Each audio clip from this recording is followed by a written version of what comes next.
every moment. But truly, like I think every day I'm very lucky when I see the board and I see my name on the board next to the director doing a project. I feel like, wow, I don't know how I made it to here, and they still don't haven't realized that I don't have a clue what I'm doing. So yes, I think I just finished a Pedro Almodovar film just now, and I feel like, wow, it's the coolest moment of my life. Yeah.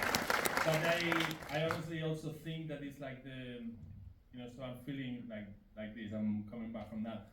I also feel like the next movie is gonna be the best one. So I have to invest my all my energy and all my time, all my effort in learning, so I can be prepared for the next one. So I think it's try to enjoy the moment, but also keep going for the next one because you cannot get stuck on the top side. And the lowest, I don't know. I mean, I've cried on set. I've cried a few times on set, and it's hard, and it's you know yeah, it's just like remember when shooting Buried, the director was just very hard, and some directors are just tough, and he knew more than he would go to a camera house and know more about cameras than the people working at the camera house. That kind of director, super clever, super interesting, and bold. But then when you don't deliver for what his standards are, you feel very you feel kind of. And one day I had to reshoot the scene because we were pushing it so hard that we had to reshoot it. It was too dark, and the director came to me and said, you know what, it's all our fault. He took it as his fault because he also was pushing me. He also was his choice to shoot it very dark, shoot with me, So it was like, so he was like, hey, when we do a mistake, we do it together. We're in this together. We're gonna overcome together, and so we go, So like, I have to overcome that. As just like I cried a little bit on that set, and I had to wait. I just dry my tears and okay, let's keep going. Let's do the reshot scene better than it was, and certainly was. So I think it's taking what we have, not take it for granted, and keep going for the next one.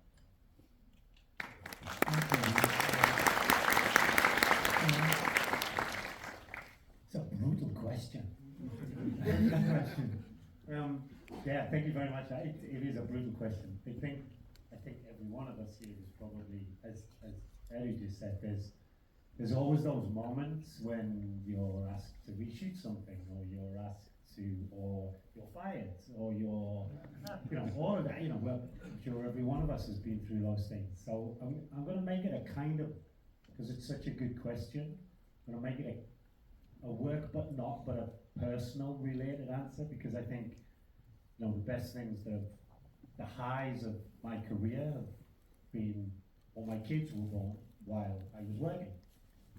And I'm going to flip it and say that actually the lows of my career are the time I've had to spend away from them, the time you spend away from family, the time you spend away from partners, the time you spend away from people that you need close to you all the time, are actually some of the toughest times you've had, because certainly starting out in the industry, you take what you can, you take the work wherever you can, you'll travel across the globe to take that job, and that job can be incredible, but you've got to remember the personal sacrifices that you will make along the way, and sometimes they are the toughest ones, certainly for me. Thanks,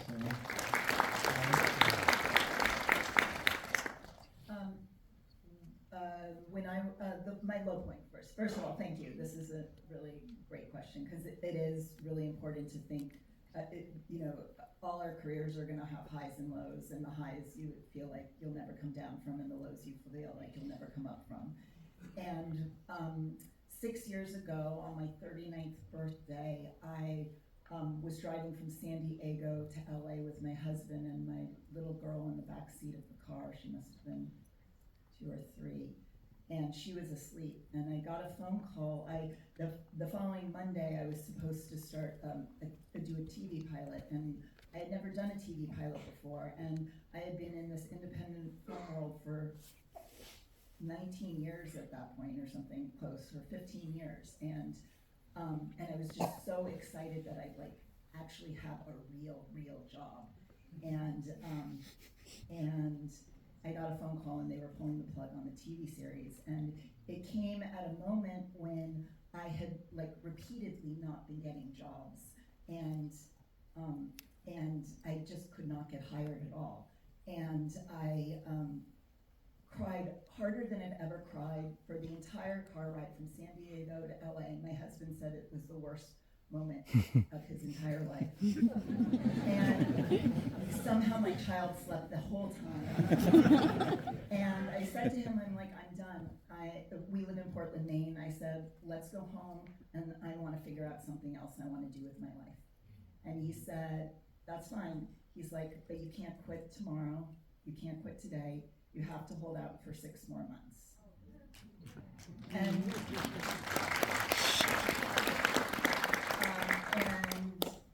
6 months later, I ended up with an Apple TV series that John Chu was doing. And because I was doing that, I got In the Heights with him, and it was the first movie I didn't even interview on. And it was big. I went from shooting very little movies to shooting a $50+ million movie.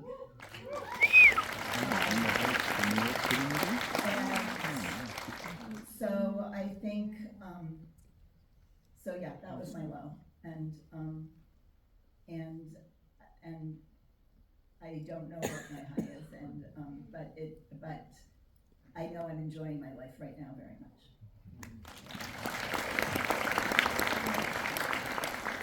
So I have one, and it happened all at the same time. So actually, I'm presently right now shooting the Summer I Turned Pretty season 3, and I came into town to spend time with my family that's here, and then I was like, oh gosh, it's Cindy here too. So I came here to spend time with you guys too. But my husband and my daughter is up there, and the lowest point for me is always to go to what Sam was saying, is to tell her that I have to go away. And this one time, I told her that I had to go away for like 6 months, and really low period. And then she said to me, I'm really sad that you're going away, but I'm really happy that you make movies. So that was like a high, a low, and a high, all at the same time. Sorry, Mazzy, I had to bring you into this.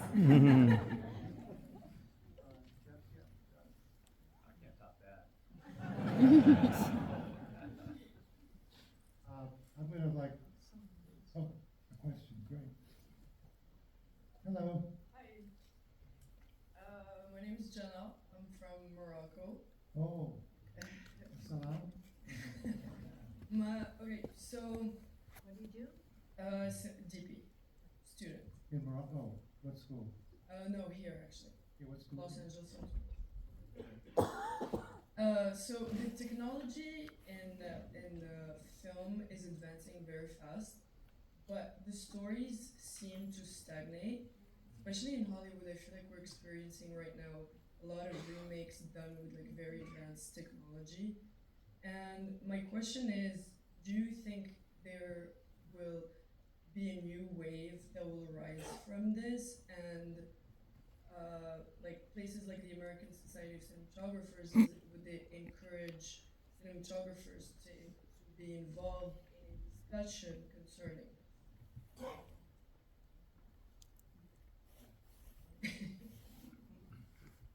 Absolutely, yes. Right next to you, Michael Goy is chair of our AI committee, and it's really enlightening. Michael, maybe you could tell, probably better than I, what that's all about. I know you started it. Thank you. Shukran, shukran. Sorry. I wouldn't even say even specifically AI, but Yeah. you know, what makes the American Society of Cinematographers and the cinematographers who comprise that body is their incredible visual knowledge and their incredible imagination. And the reason why all of these people are world-class cinematographers is because nobody thinks the way they do. Nobody comes up with that kind of vision, that specific way to light something, that way to photograph something. So regardless of the technologies involved, the ASC is on top of every new technological innovation, and we explore it in terms of how does it add to our toolbox? Does it have validity in terms of what it can enable us to do? So, you know, you see up on the screen, it says loyalty, progress, and artistry, and every single ASC member takes that forward. And you know, the progress part of that is the technology. You know, AI is the hot button topic right now, but AI can't replace Sam and the way he sees the world. It needs Sam to think of the world first in order to process anything. So I think, you know, that's the thing we have to keep in mind, is the human at the center of everything. Every technological innovation is the primary thing that drives it. Very good. Anybody else want to weigh in on that? I think that's. I'm sorry to, but I'm trying to cultivate my thoughts.